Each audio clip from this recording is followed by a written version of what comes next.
দক্ষিণ চব্বিশ পরগনার ফেজারগঞ্জ ও মৌসুমী দ্বীপের গঙ্গাসাগর উপকূলে আকাশে দেখা গেল রহস্যময় আলো। ঘটনাটি ঘটেছে বুধবার রাত 12টা নাগাদ। বিভিন্ন রঙে আলোটিকে চলতে দেখা যায়। স্থানীয় সূত্রে জানা গিয়েছে, হঠাৎই আকাশের দিকে তাকাতে একটি আলোকে উপকূলীয় এলাকায় ঘুরতে দেখা যায়। স্থানীয় বাসিন্দাদের অনুমান এটি ড্রোনের আলো ছিল। এক্ষেত্রে একটি নয়, 2টি থেকে 3টি আলো দেখা গিয়েছে।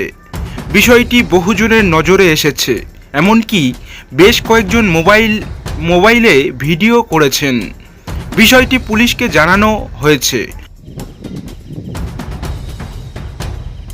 ভারত পাকিস্তানের যুদ্ধ পরিস্থিতিতে রহস্যময় আলো দেখে আতঙ্কিত হয়ে পড়ে এলাকাবাসীদের দাবি, এই আলোর উৎস ড্রোন। গতকাল রাতে ঝড় বৃষ্টি চলার সময় গঙ্গাসাগর এলাকায় আকাশে আলোগুলি দেখা গিয়েছিল। অনুমান করা হয় সেই আলোগুলি ড্রোন থেকে বের হচ্ছে। জানা গিয়েছে, এই দুদফায় মোট 4 থেকে 5টি এমন উড়ন্ত বস্তু দেখা গিয়েছে। এ বিষয়ে সুন্দরবন পুলিশ জেলার সুপার কটেশ্বর রাও বলেন, গতকাল রাতে একসঙ্গে একাধিক বিমানের অবতরণ করার কথা ছিল কলকাতা বিমানবন্দরে। তবে আবহাওয়া খারাপ থাকার জন্য এয়ার ট্রাফিক জ্যাম হয়ে যায়।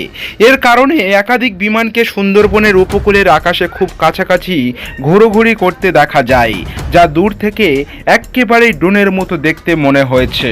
তবে রহস্যময় আলো দেখে প্রথমে আতঙ্কিত হয়ে পড়ে এলাকাবাসীরা। তার কারণ, বাংলাদেশের খুব কাছের সুন্দরবনের এই উপকূল তীরবর্তী এলাকাগুলি অবস্থিত। সেই কারণেই আতঙ্ক আরও বেশি করে ডানা বাঁধে।